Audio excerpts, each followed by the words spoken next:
नमस्कार दोस्तों, स्वागत है आपका जिससे नेट JRF इतना चैनल पर। आज के इस वीडियो में हम अपने नए टॉपिक पर बात करेंगे जिसका नाम है सिंधु सभ्यता। इसके पहले के जो मेरे टॉपिक हैं इतिहास के जानने का स्रोत और पाषाण काल में मैंने अपना लेक्चर अपलोड कर दिया है जो मेरे चैनल पर प्लेलिस्ट के रूप में मौजूद है। तो आज जो मेरा जो नया टॉपिक है जिसका नाम है सिंधु सभ्यता, उसके बारे में हम देखेंगे। अगर आपको इसके PDF चाहिए तो मेरे टेलीग्राम चैनल को आप ज्वाइन कर लीजिए जो आपको डिस्क्रिप्शन बॉक्स में मिलेंगे। तो आप वहाँ से जाके ईजिली जो है आप इस वीडियो का PDF जो है डाउनलोड कर सकते हैं। तो चलिए हम आगे बढ़ते हैं अपने टॉपिक पर जिसका नाम है सिंधु सभ्यता, जिसे हम सिंधु घाटी सभ्यता के नाम से भी जानते हैं।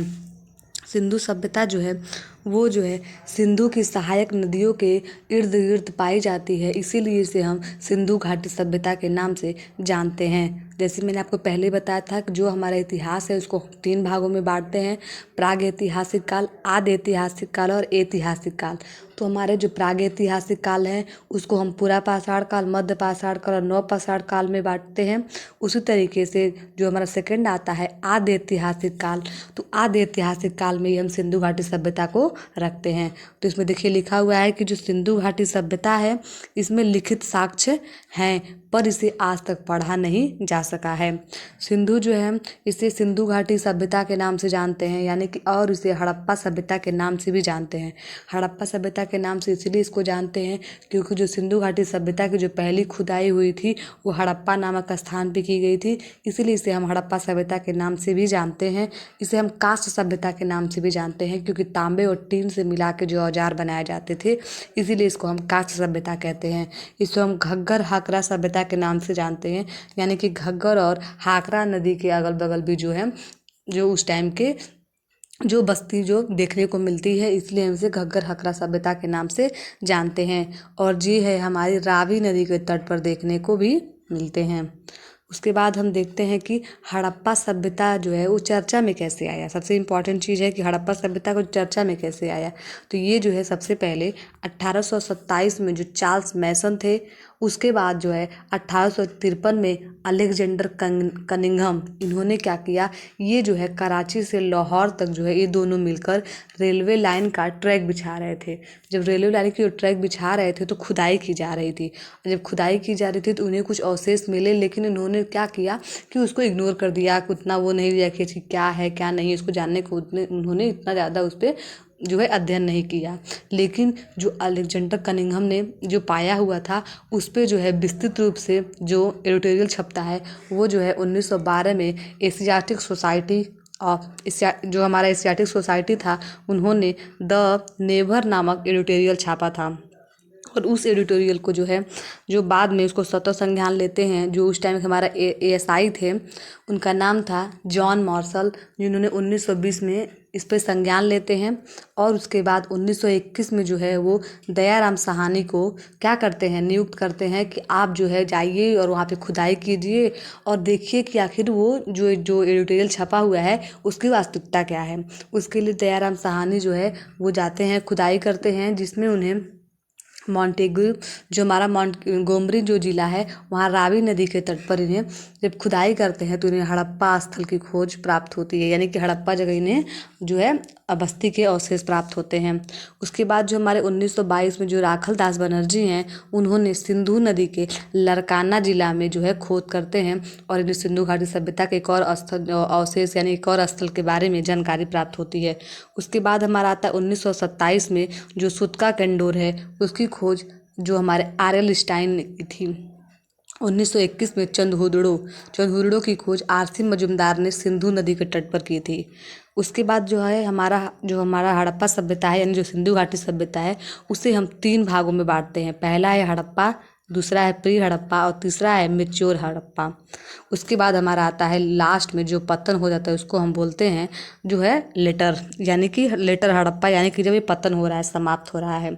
यानी कि हड़प्पा सभ्यता है, इसको 3 भागों में बांटेंगे। जैसे कि आप देखेंगे हड़प्पा सभ्यता जो है जिसमें प्री हड़प्पा, मेच्योर हड़प्पा और लेटर हड़प्पा, और इसी लेटर हड़प्पा में जो होता है इसका पतन हो जाता है, समाप्ति के कगार पर आ जाता है। उसके बाद हम देखते हैं कि इसकी सभ्यता और संस्कृति कैसी थी, यानी कि सभ्यता और संस्कृति में क्या डिफरेंट है। तो सभ्यता जो होता है वो है हमारा कि ये दृश्य होता है, यानी कि आप इसको देख सकते हैं। जैसे सिंधु घाटी सभ्यता में जो अवशेष मिले हैं, क्या मृदभांड मिले हैं, कैसे कपड़े पहनते थे लोग, क्या खाते थे लोग, क्या नहीं यूज करते थे लोग, तो इससे चीज़ें जो हमको देखने को मिलती है उसको हम सभ्यता में रखते हैं। और संस्कृति जो है जिसे हम छू नहीं सकते हैं, यानी कि ये अमूर्त होता है, बस इसे हम क्या कर सकते हैं, मन में यानी कि फील कर सकते हैं। इसी तरह सभ्यता को हम तन कहते हैं और संस्कृति को मन कहते हैं। उदाहरण जैसे कपड़ा पहनना और आचार, ये हमारा सभ्यता है, लेकिन कपड़ा कैसे पहनना जाता है और हमारा विचार क्या है, ये हमारा जो है संस्कृति में आता है। भारतीय क्षेत्र में जो हमें सिंधु घाटी सभ्यता के जो अवशेष मिले हैं, जिसमें आता है कोटला निहंखा रोपड़ में मिलता है, जो सिंधु यानी कि सतलज नदी, सिंधु नदी जो सहायक नदी सतलज नदी, वहाँ पे हमें मिलती है। उसके बाद हमारा दूसरा है रंगपुर, जो हमारा मादर नदी के तट पर मिलता है। मादर नदी यानी कि काठीवाड़ा, आपको पता है कि काठीवाड़ कहाँ पे है, गुजरात में। उसके बाद हम इसका काल निर्धारण देखेंगे, यानी जो सिंधु घाटी सभ्यता है उसका समय काल क्या था, इसको लेकर कई सारे इतिहासकारों में मतभेद है। लेकिन जो हमारे जॉन मार्शल थे, जिन्होंने बताया है 1931 में कि इसका जो टाइम पीरियड था वो 3250 ईसा पूर्व से लेके 2750 ईसा पूर्व तक था। अब आता है कि लेकिन जो कार्बन 14 है, जिसके अनुसार जो है इसका काल का निर्धारण किया गया है, उसमें हम देखते हैं कि इसका जो है जो इसका शासन जो इसका काल था, उसमें हम देखते हैं कि 2550 से लेके 2350 ईसा पूर्व तक ये जो था ये वयस्क काल में अपने था। लेकिन 2350 से जो 1750 ईस्वी तक इसका पतन का काल था, और 1750 ईसा पूर्व में क्या हो जाता है, सिंधु घाटी सभ्यता का जो है वो पतन हो जाता है। भौगोलिक विश्लेषण में हम देखते हैं कि इसका भौगोलिक विश्लेषण क्या था, जिसमें हम देखते हैं कि जो हड़प्पा सभ्यता है उसका 80% भाग जो है घग्गर और हाकरा नदी घाटी में आसपास मिलता है, यानी कि जो 100% जो सिंधु घाटी सभ्यता जो अवशेष मिले हुए हैं उसमें से 80% भाग जो है वो घग्गर और हाकरा नदी घाटी के आसपास मिलते हैं। इसीलिए इसे हम घग्गर हाकरा संस्कृति के नाम से भी जानते हैं। अब हम इसको देखेंगे, अगर इसको हम बांटते हैं चारों दिशाओं में तो किस रूप से इसको हम कहाँ कौन क्या मिलते हैं। जैसे हमारा नॉर्थ में हम देखते हैं, ये हमारा नॉर्थ है। अगर आपको ये पहचानने नहीं आता, जैसे देखिए ये ऊपर में आपका ये नॉर्थ है यानी उत्तर है, इधर आपका ईस्ट है पूर्व है, और इधर जो आपका वेस्ट है, और नीचे जो है आपका वो साउथ है। तो इस तरीके से जो हमारा नॉर्थ में पाया जाता है मांडा जम्मू कश्मीर में, और आलमगीर आपका उत्तर प्रदेश मेरठ हिंडन नदी, और आपका पश्चिम में है सुतका केंडोर बलूचिस्तान दास्क नदी, और दैमाबाद जो है महाराष्ट्र में प्रवस नदी। तो ये क्वेश्चन पूछता है कि जो सिंधु घाटी सभ्यता है वो उसकी दिशाएं जो है कहाँ तक फैली हुई थी, तो आप इसको उत्तर में याद रखना पड़ेगा मांडा जम्मू कश्मीर, पूर्व में याद रखना पड़ेगा उत्तर प्रदेश मेरठ हिंडन नदी, और दैमाबाद जो है दक्षिण में, और आपका इसका जो है पश्चिमी हिस्सा जो है वो सुतका केंडोर बलूचिस्तान दास्क तक। उसके बाद हम देखते हैं जो स्टुअर्ट पिगॉट हैं, उन्होंने हड़प्पा एवं मोहनजोदड़ो को जुड़वा राजधानी कहा है। जो हमारे स्टुअर्ट पिगॉट हैं वो कहते हैं कि हड़प्पा और मोहनजोदड़ो एक दूसरे की जुड़वा राजधानी थी। अब आता है कि फाउंडर ऑफ आईबीसी का मतलब होता है इंडो वैली सिविलाइजेशन, इसके निर्माता। तो सबसे पहले देखते हैं कि इसमें खंडर से क्या मिले हैं, हमें मानव कंकाल की खोपड़ी और कपाल मिले हैं, जिसके आधार पर हम देखते हैं कि मिश्रित जो जातियाँ थी वो 4 प्रकार की जातियाँ थी। यानी कि जो सिंधु घाटी सभ्यता है वहाँ के जो खंडहर हैं वहाँ 4 प्रकार से खोपड़ी हमें मिली हैं, जिसके आधार पर हमें बताते हैं कि जो यहाँ के जो प्रजाति जो लोग थे वो 4 प्रकार के थे। जिसमें हम देखते हैं पहला है प्रोटो ऑस्ट्रेलाइड, दूसरा है अल्पाइन, तीसरा है मंगोलाइड, और चौथा है भूमध्य सागरी। तो जो भूमध्य सागरी हैं इनके कंकाल एवं कपाल सबसे ज़्यादा मिले हैं। अतः यह कहा जा सकता है कि जो हमारे इंडो वैली जो सिविलाइजेशन के जो लोग थे उसके निर्माता जो है मुख्य रूप से भूमध्य सागरीय थे। इसको याद करने का जो ट्रिक है वो है AM और PM। ए का मतलब होता है अल्पाइन, M से मेडिटेरियन का मतलब ही होता है हमारा भूमध्य सागरी, और P से होता है प्रोटो ऑस्ट्रेलाइड, और M से होता है मंगोलाइड। उसके बाद हम देखेंगे कि मुख्य स्थल क्या क्या हैं। जो सिंधु घाटी सभ्यता के जो मुख्य स्थल हैं उसमें आता है कि जिन स्थलों की खुदाई हुई है उन्हें हम 3 भागों में विभाजित करते हैं। पहला है केंद्रीय नगर, दूसरा है तटीय नगर, और तीसरा है कस्बे। तो जो हमारा केंद्रीय नगर है उसमें हम देखते हैं हड़प्पा, मोहनजोदड़ो और धौलावीरा। अब चलिए हम एक एक को विस्तृत रूप से देखेंगे, जिसमें हम सबसे पहले देखेंगे हड़प्पा को। तो हड़प्पा जो है वो जो हमारा मोंटेगोमरी जिला है वहाँ पर रावी नदी के बाएं तट पर मिलता है। इस टीले की सर्वप्रथम जानकारी 1826 में चार्ल्स मैसन ने दी थी। 1921 में दयाराम साहनी ने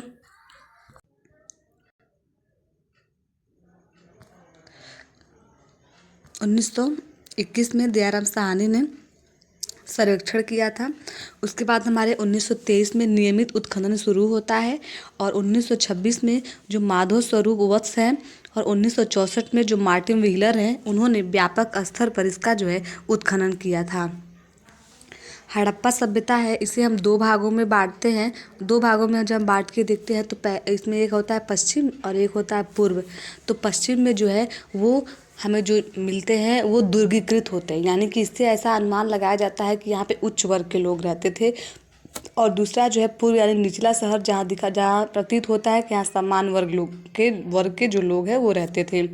उच्च वर्ग के लोग के मतलब एक जो राजा महाराजा होते थे, या फिर मतलब उस टाइम अगर राजा महाराजा कॉन्सेप्ट नहीं था, लेकिन फिर भी वो उच्च वर्ग पे जिसे पुरोहित होते हैं, जो अच्छे जो अपने शासन काल में जो अच्छे जगह पाए जाते थे उनको उच्च वर्ग में रखते हैं।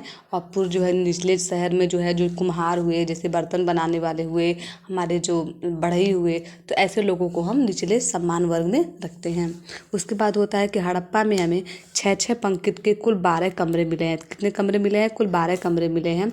और अन्नागर मिले हैं जो 275 वर्ग फीट का है। अब ये दिखता है कि क्या क्या मिला है हमारे हड़प्पा सभ्यता में। इसमें समाधि मिला है जिसका नाम है RS-37। अभिलेख युक्त सिक्के मिले हैं और सर्वाधिक मुहरे मिले हैं। 2 कमरे वाला बैरक मिला है, जिस बैरक से हमें जैसे लगता है कि मजदूरों के लिए था। पत्थर की नर्तकी मिली है। बर्तन पर मछुआरों का चित्र मिला है। शंख का बैल मिला है। स्त्री के गर्भ से निकला हुआ पौधा, जिसे ये दिखाता है कि यह उर्वरता की देवी, शायद ये मातृ देवी की पूजा करते थे।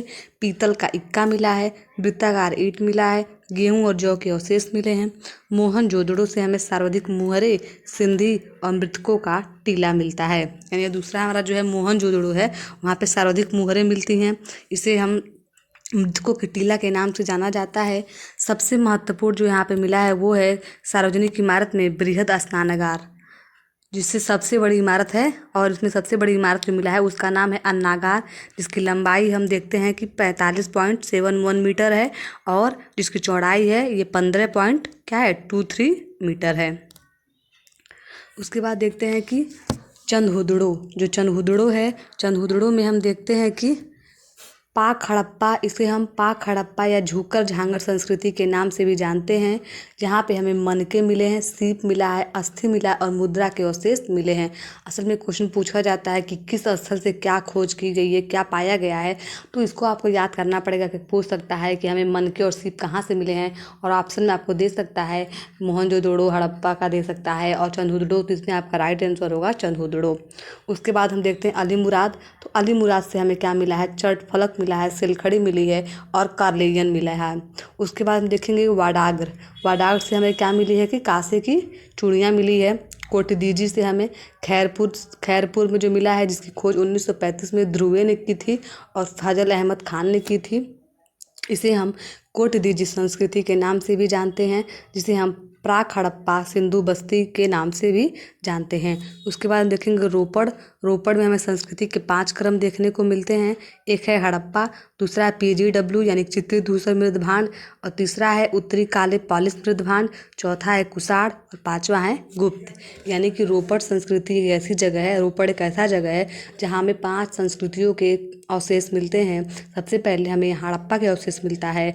दूसरा जो हमें PGW यानी चित्रित धूसर मृदभांड के साक्ष्य मिलते हैं। तीसरा जो है आपका उत्तरी काले पॉलिश मृदभांड का साक्ष्य मिलता है, और चौथा जो है कुषाण काल का साक्ष्य मिलता है, और 5वां जो है गुप्त काल का साक्ष्य मिलता है। बाड़ा जो है जो संघोल में है, SS जालवर और रविंद्र सिंह बिष्ट ने इसकी खोज की थी।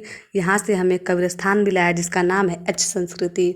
उसके बाद है बलूचिस्तान, जिसकी खोज सुत्का गेंडोर में 1927 में ऑलस्टाइन और 1962 में जॉल डिल्स ने की थी। यह बंदरगाह है, दुर्ग, निचला शहर, पश्चिम और पूर्व दोनों की किलेबंदी की गई थी। यानी कि जो बलूचिस्तान में जो पाया गया है वहाँ पे पश्चिम और पूर्व दोनों की किलेबंदी की गई थी। उसके बाद है सुतका गोह। सुतका गोह जो है वह चांदी कौर 1962 में डेल्स में। दो डाबर कोट है। डाबर कोट जो है वह लार लाई झोप घाटी में मिलता है। अफगानिस्तान में सुरतुघोई में हमें ओ गुड़े यूएस से 2000 ईसा पूर्व के साक्ष्य मिलता है। मुंडी गांव का कुशक ए नाखून मिलता है। कश्मीर में हम देखेंगे कि मांडा है और मांडा से हमें जो है वहाँ पीर पंजाल पर्वतमाला, चिनाब और अखनूर मिलते हैं। हरियाणा की राखी गढ़ी में हमें देखते हैं कि जो हमारे कुड़ाल थे जिन्होंने 1986 और जेएम खत्री ने इन दोनों ने मिलकर राखी गढ़ी की खोज की थी, जहाँ पे हमें सोने और चांदी के मुकुट के साक्ष्य मिलते हैं। बनवाली जो है बनवाली जो है वो फतेहाबाद में है, जिसकी खोज 1973 में आरएस बिष्ट ने की थी और इसे हम हड़प्पा पूर्व में रखते हैं। यहाँ पे हमें अधिक जौ, मिट्टी का हल, जल का निकासी का अभाव का साक्ष्य मिलता है। उसके बाद हम देखते हैं मित्ताथल। मित्ताथल जो है वो भिवानी 1968 में सूरजभान, दुर्ग निचला शहर 400 मीटर चौड़ी, यमुना के प्राचीन और दुर्दशी घग्गर नदी के बीच में हमें मित्ताथल जो है उसके साक्ष्य मिलते हैं। अब हम ये देखेंगे कि आकार के घटते क्रम में क्वेश्चन पूछ सकता है कि जिसकी जो आकार है उसके घटते क्रम में कौन पहले आता है कौन बाद में आता है, ये आपको क्रोनोलॉजी में क्वेश्चन पूछ सकता है। तो सबसे बड़ा जो था ये हम घटते क्रम में देख रहे हैं, यानी सबसे पहले बड़ा जो सबसे है वो मोहनजोदड़ो है, उसके बाद हड़प्पा, देन बहावलपुर और गनेरीवाला, चौथा धौलावीरा और पांचवा जो है राखी गढ़ी। तो इन पांचों में जो है ये दोनों ही बस क्या पाता है भारत में पाया जाता है, यानी धौलावीरा और राखी गढ़ी। और हम देखेंगे धौलावीरा को। धौलावीरा जो है एक प्रकार से क्या था, परकोटेदार था। पर ये जो आपको दिख रहा है इसका मतलब है परकोटेदार, चारों तरफ से वो ऐसे जो है इसको घेरा गया है और इसमें एक तरफ जो था वो दुर्गीकृत था और बीच में मध्यम नगर था जिसको हम श्वेत पसाड़ खंड के नाम से जानते थे और लास्ट जो है वो निचला शहर था।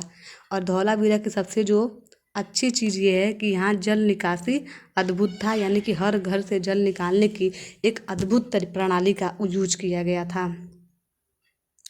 सबसे बड़ा साइन बोर्ड मिला हुआ है हमें कहाँ से, धौलावीरा से मिला हुआ है और यहाँ पर 17 जो है वो सिंधु सभ्यता की लिपि के अक्षर मिले हैं।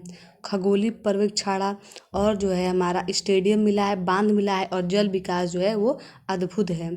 उसके बाद हम देखेंगे लोथल को हम मिनी हड़प्पा के नाम से जानते हैं।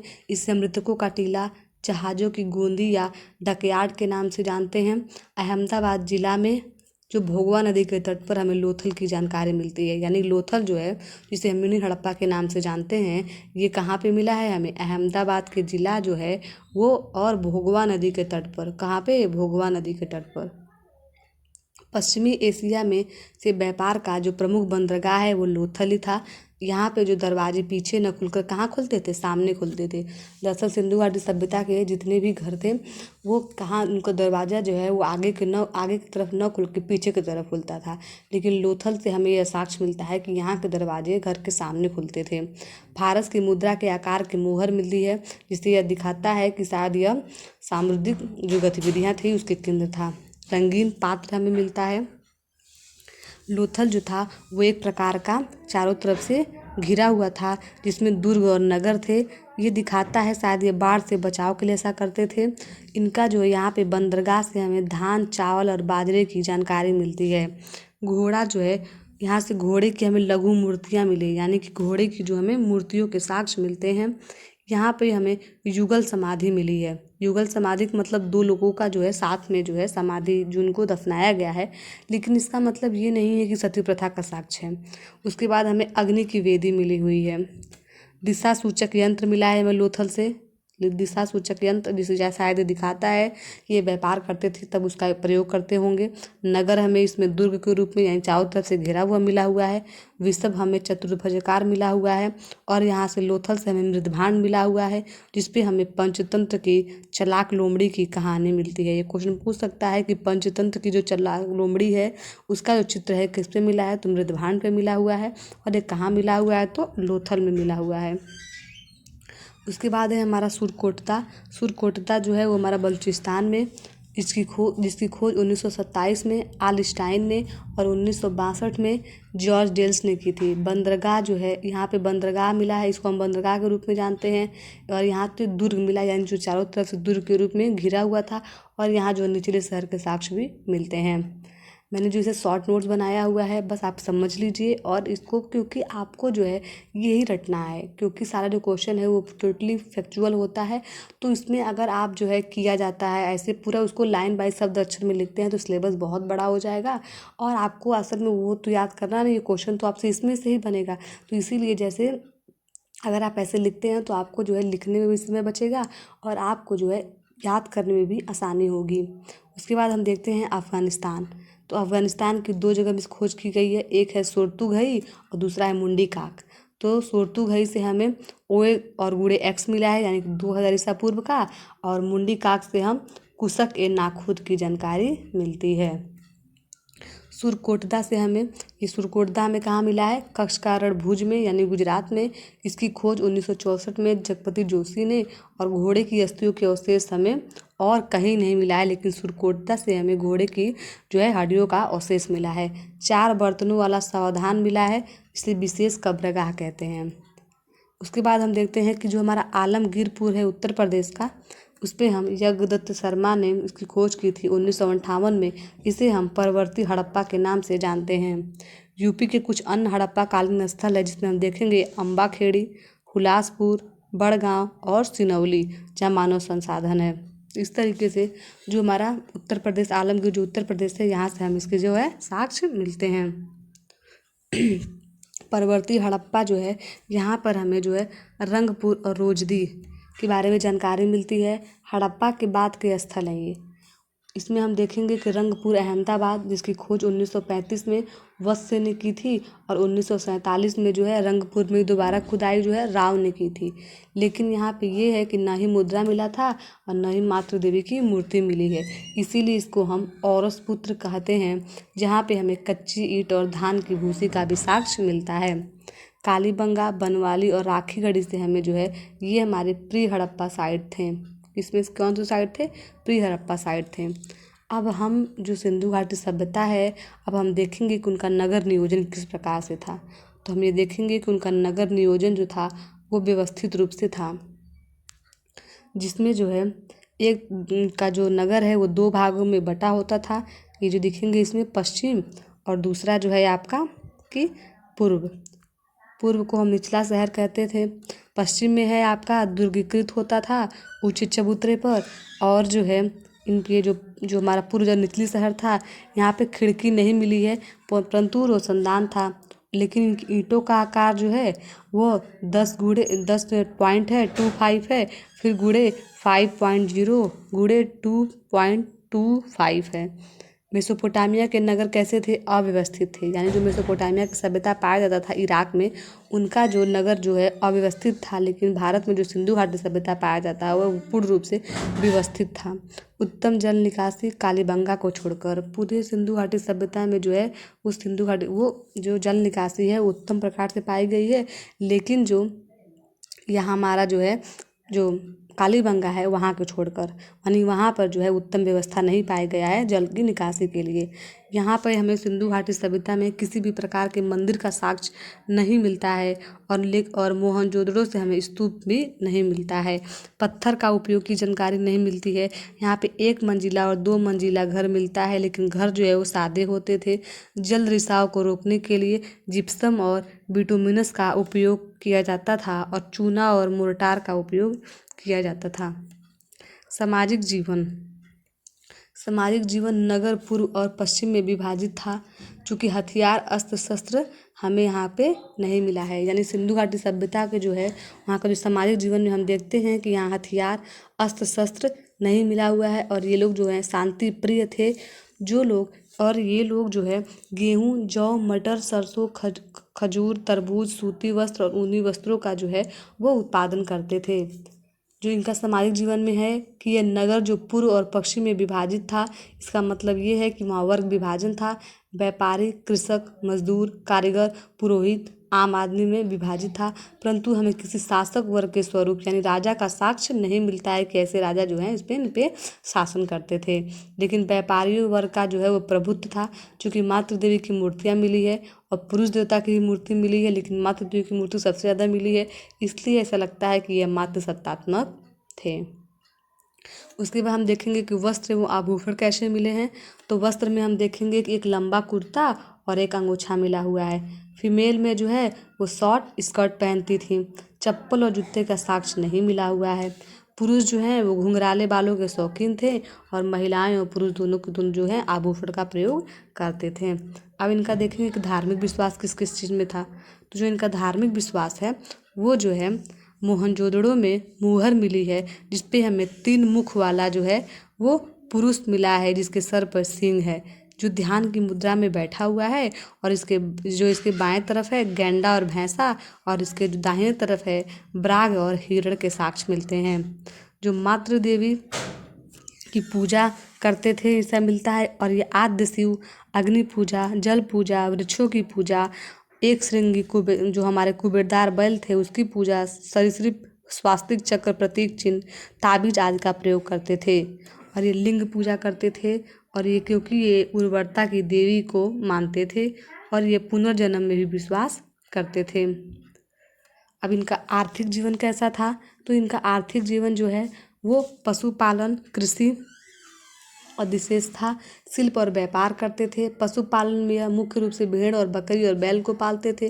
किसी भी मुहर पर हमें गाय की आकृति का साक्ष्य नहीं मिलता है।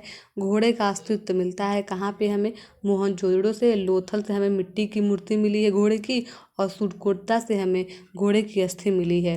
यह लोकप्रिय नहीं था, यानी कि घोड़ा जो है लोकप्रिय नहीं था जितना वैदिक काल में इसको लोकप्रियता मिलती है घोड़े को और गाय को, उस तरीके से सिंधु घाटी सभ्यता में इसको उतनी लोकप्रिय रूप से नहीं जाना जाता था। सिंधु घाटी की सभ्यता के लोग कृषि में क्या करते थे, तो कालीबंगा से हमें कूड़ों में यानी हल का रेख